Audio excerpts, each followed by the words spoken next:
अस्सलाम वालेकुम नाज़रीन, आप देख रहे हैं लाइलपुर प्लस और मैं हूं अजमल मलिक।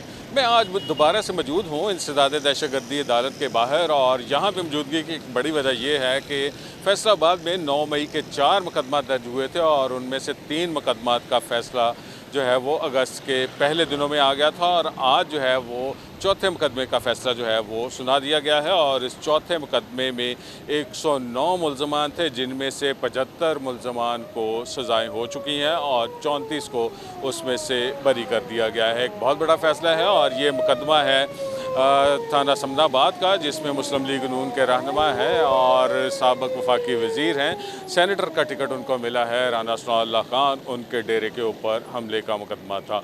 बहुत बड़ा मुकदमा था और इससे कबल जो है वो 3 मुकदमात के फ़ैसले हो चुके हैं और 3 मुकदमात में यहाँ से जो है वो शिबली फराज को सज़ाएँ हुई हैं, सेनेट में अपोजिशन लीडर हैं। और इसके अलावा उमर अयूब को सज़ा हुई 10-10 साल की और वो कौमी असम्बली में अपोजिशन लीडर हैं। और अहमद खान बच्चर को जो है वो सरगोदा के मुकदमे में जो है वो सज़ा हुई, वो जो है वो पंजाब असम्बली में अपोजिशन लीडर हैं।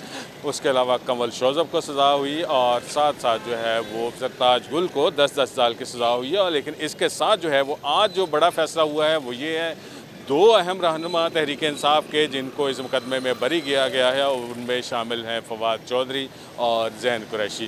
फवाद चौधरी के बारे में हमने पिछले मुकदमे में भी आपको अपडेट किया था कि वो उसमें भी बरी हो गए थे। उनकी अहलिया जो है वो यहाँ पे तशरीफ़ लाई थी। उन्होंने मीडिया से बातचीत करके जो है वो अदालती फ़ैसले के ऊपर जो है वो एतमाद का इजहार किया था, जबकि तहरीक इंसाफ की जो दीगर क़यादत है उन्होंने इस फ़ैसले को क्रिटिसाइज़ किया था।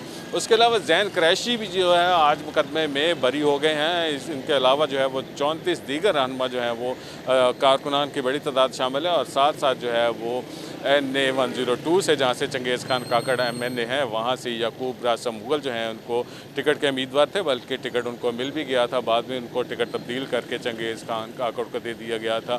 याकूब रासम मुगल भी इस मुकदमे में बरी हो गए हैं। और मुकदमे की अहम बात यह है कि इसमें जो शिबली फराज हैं उनको दोबारा से 10 साल सज़ा हो गई है और उमर अयूब को 10 साल सज़ा हो गई है और उसके अलावा सरताज गुल को 10 साल सज़ा हो गई है। लेकिन साथ साथ जो फैसलाबाद के 2 अहम रहनुमा हैं, जिनका हमने जिक्र 2-3 व्लॉग्स में माजी में भी किया था कि उनको सज़ा हुई है, वो हैं हाजी इस्माइल सीला। PP 116 से MPA हैं, दूसरी दफ़ा MPA हुए हैं। पहली बार जो है वो पीपल्स पार्टी की तरफ से MPA हुए थे और अब जो है वो तहरीक इंसाफ की टिकट के ऊपर या उनकी हमायत से MPA मुंतखब हुए हैं। हाजी इस्माइल सीला को 10 साल सज़ा हुई है। आजकल वो पाकिस्तान से बाहर हैं हार्ट सर्जरी की वजह से और वहाँ से वो ट्रीटमेंट करवा रहे हैं। लेकिन इसके साथ साथ जो है वो सज़ा हुई है शेख शाहिद जावेद को।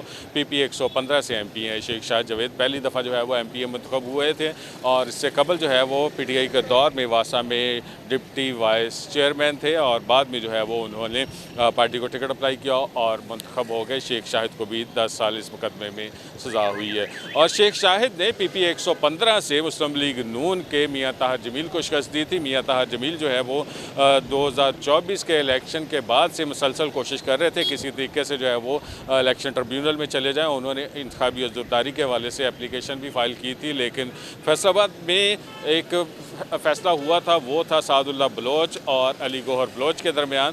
और उसमें सादुल्लाह बलोच जो है वो दोबारा से MNA डिक्लेयर हो गए थे और अली गौहर बलोच ने जो है वो मुख्तलिफ जो एप्लीकेशन दायर की थी। रिकाउंटिंग हुई, रिकाउंटिंग के बाद दीगर फेजेस हुए, मिठाइयाँ चली, ढोल बजे, लेकिन बाद में अली गौहर बलोच का नोटिफिकेशन जो है वो रोक लिया गया। और ताहिर जमील जो है वो उन्हीं दिनों में एफर्ट कर रहे थे कि किसी तरीके से जो है वो PP 115 से शेख शाहिद जावेद के ख़िलाफ़ जो है वो उनकी एप्लीकेशन मंजूर हो जाए रिकाउंटिंग के लिए। लेकिन उनकी जो अली गौहर बलोच की जो सूरत हाल थी उसको देख के मियाँ ताहिर जमील जो है उन्होंने विड्रॉ कर लिया और बाद में वो इस वाले से मज़ीद आगे नहीं बढ़े। और PP 116 से जो है वो हाजी इस्माइल सीला जो है वो MPA मुंतखब हुए और उन्होंने राना सनाउल्लाह खान वफाकी वज़ीर दाखिला हैं साबका और उनके दामाद राना अहमद शहरयार को शिकस्त दी थी। हमने पिछले 2-3 व्लॉग में डिस्कस किया था कि राना अहमद शहरयार जो हैं वो हल्के में मसलसल इंतखाबी कैंपेन जो है वो जारी रखे हुए हैं और इस टाइप के कैंपेन है कि जैसे जो है वो आइंदा चंद रोज़ में इलेक्शन एक्सपेक्टेड है। लेकिन इलेक्शन के हवाले से आज फैसला हुआ है, 10 साल की सज़ा हाजी इस्माइल सीला को हुई है, 3 साल की सज़ा जो है वो हुई है शेख शाहिद जावेद को। इसके अलावा भी तहरीक इंसाफ के मकामी बहुत से रहनुमा उनको सज़ाएँ हुई हैं। लेकिन इस कॉन्स्टिट्यूंसी में इलेक्शन जैसे कि एक्सपेक्टेड था और बाई चांस जो है वो अदालती फ़ैसला भी उसी तरीके से आया और राना अहमद शहरयार जो है वो अपनी इंतखाबी मुहिम जो है वो जारी रखे हुए हैं। इससे कबल हमने आपको बताया था कि राना सनाउल्लाह खान का 9 सितंबर का जो सेनेट का इलेक्शन हो रहा है उसमें भी कवरिंग कैंडिडेट के उम्मीदवार हैं और कवरिंग कैंडिडेट के तौर पे जो है वो सेनेट के उम्मीदवार हैं। और सरेदस्त जो सूरत हाल है वो ये है कि यहाँ पे राना अहमद शहरयार और मियाँ ताहिर जमील मुस्लिम लीग नून के उम्मीदवार हो सकते हैं। थोड़ा हम जो पिछले दिनों फैसला आया था, 3 मुकदमात का फैसला था, उनको थोड़ा सा हम डिस्कस करते हैं। उन 3 मुकदमात में सूरत हाल ये बनी कि इलेक्शन कमीशन ऑफ पाकिस्तान ने बाज़ाब्ता तौर पे जो है वो अनाउंसमेंट कर दी है कि इन 3 कॉन्स्टिट्यूंसीज़ में इलेक्शन होंगे, जिसमें PP 98 चक झुमरा शामिल है और उसके अलावा जो है वो NA 104 फैसलाबाद शामिल है और NA 96 जड़ावाला शामिल है। थोड़ा हम अपडेट करते हैं आपको कि तहरीक इंसाफ ने बिलाखिर फैसला कर लिया है कि वो फ्यूचर में जो ज़िमनी इलेक्शन होंगे उसमें पार्टिसिपेट करेंगे, क्योंकि बानी चेयरमैन PTI इमरान खान ने इनिशली जो है वो एक स्वीपिंग स्टेटमेंट दी थी कि हमें ज़िमनी इलेक्शन में नहीं जाना चाहिए, जिसके ऊपर सियासी कमेटी जो है वो तश्कील दी गई थी। उस सियासी कमेटी ने बिलाखिर ये फैसला किया है कि हम जो है वो ज़िमनी इलेक्शन में जाएंगे। तहरीक इंसाफ के तमाम उम्मीदवार पूरे पाकिस्तान में जहाँ पे भी ज़िमनी इलेक्शन हो रहे हैं वहाँ पे सुन्नी इत्तेहाद कौंसिल के उम्मीदवार जो है वो डिक्लेयर किए जाएंगे और उनको इंतखाबी निशान बैट के बजाय घोड़े का इंतखाबी निशान जो है वो उनको दिया जाएगा। एक बड़ी जो है वो डेवलपमेंट हुई है। लेकिन साथ थोड़ा हम शेयर करते हैं आपसे कि आज जो मुस्लिम लीग नून के रहनुमा हैं PP 98 चक झुमरा से आज़ाद अली तबस्सम जो है उनका और अजमल चीमा साबिक सूबाई वज़ीर हैं, उनका जो है वो खासा डिस्प्यूट चल रहा था इलेक्शन के हवाले से कि वो पार्टिसिपेट वहाँ पे करेंगे या नहीं करेंगे। अजमल चीमा के हवाले से इंफॉर्मेशन ये है कि उन्होंने राना सनाउल्लाह खान के साथ जो है वो मुलाकात की है और उस मुलाकात में अजमल चीमा के साथ जो है वो आज़ाद अली तबस्सम मौजूद थे और उनके अलावा सिटी जनरल सेक्रेटरी हैं मियाँ ज़ियाउर रहमान वो मौजूद थे और ये 3 रहनुमा वहाँ पे मौजूद थे। और वहाँ पे जो है वो हमारी इंफॉर्मेशन ये है कि अजमल चीमा PP 98 से इलेक्शन कंटेस्ट करना चाह रहे हैं, लेकिन मुस्लिम लीग नून के पास 2 कंडीशन है उसके ऊपर। अजमल चीमा की ख्वाहिश है कि नून लीग जो है वो ज़िमनी इलेक्शन के हवाले से जो प्लान कर रही है उसको थोड़ा सा चेंज करे, वो नून लीग के उम्मीदवार को विड्रॉ करवाया जाए और अजमल चीमा जो है वो नून लीग में आने के लिए तैयार हैं और इसके लिए उनकी ख्वाहिश है कि नून लीग उनको जो है वो सपोर्ट करे और टिकट की अनाउंसमेंट करे। लेकिन अजमल चीमा की ये ख्वाहिश है कि अगर उनको टिकट PP 98 का ज़िमनी इलेक्शन में मिल जाता है तो आगे जाके जो जनरल इलेक्शन होने हैं 2028 या 2029 में, उन जनरल इलेक्शन में जो है वो आज़ाद अली तबस्सम NA 95 से उम्मीदवार हो जाएं, PP 98 से जो है वो अजमल चीमा हो जाएं और PP 99 से जो है वो राना शोएब अदरीस जो है वो उम्मीदवार हो जाएँ।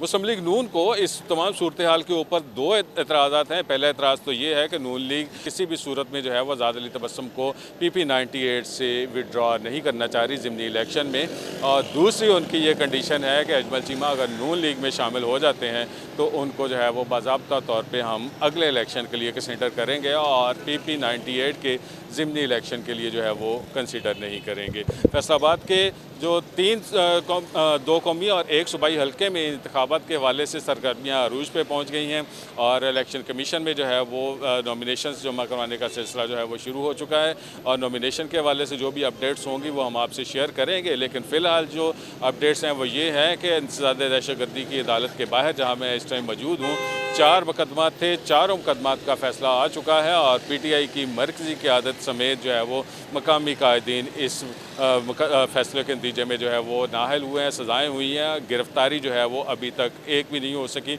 ना पिछले मुकदमात में हुई है ना आज के मुकदमे में जो है वो गिरफ़्तारी हुई है। पुलिस यहाँ पे मौजूद थी लेकिन पुलिस यहाँ से बाद में जो है वो चली गई थी और ज़्यादातर रहनुमा जो है वो मुकला ग्रुप से तल्लुक़ रखते थे, वो यहाँ पे मौजूद थे, लेकिन मजमूई तौर पे जो है वो यहाँ पे कोई भी गिरफ़्तारी अमल में नहीं लाई जा सकी। मजमूई तौर पे फैसलाबाद में जो है वो अब 5 कॉन्स्टिट्यूंसीज़ ऐसी हो गई हैं जिसमें से 2 कौमी असम्बली की हैं और 3 सूबाई असम्बली की कॉन्स्टिट्यूंसीज़ हैं जिनमें आइंदा चंद रोज़ में जो है वो इलेक्शन होंगे। और 5 अक्टूबर जो है वो 3 हलकों के हवाले से तो डेट अनाउंस हो गई है और दहशतगर्दी कोड का जो फैसला है वो इलेक्शन कमीशन जाएगा, उसके बाद जो है वो बाज़ाब्ता तौर पे अनाउंसमेंट होगी कि जो बाकी 2 हलके हैं जिनमें PP 115 और PP 116 शामिल हैं, इन 2 हलकों में ज़िमनी इलेक्शन कब होंगे। हमारा आज का व्लॉग था। मज़ीद अपडेट्स जानने के लिए हमारे साथ जुड़े रहिएगा। हमारा चैनल है लाइलपुर प्लस, इसको लाइक करें, सब्सक्राइब करें और कमेंट कीजिएगा। अल्लाह ताला आपको खुश रखे और ईमान की सलामती दे। अल्लाह हाफ़िज़।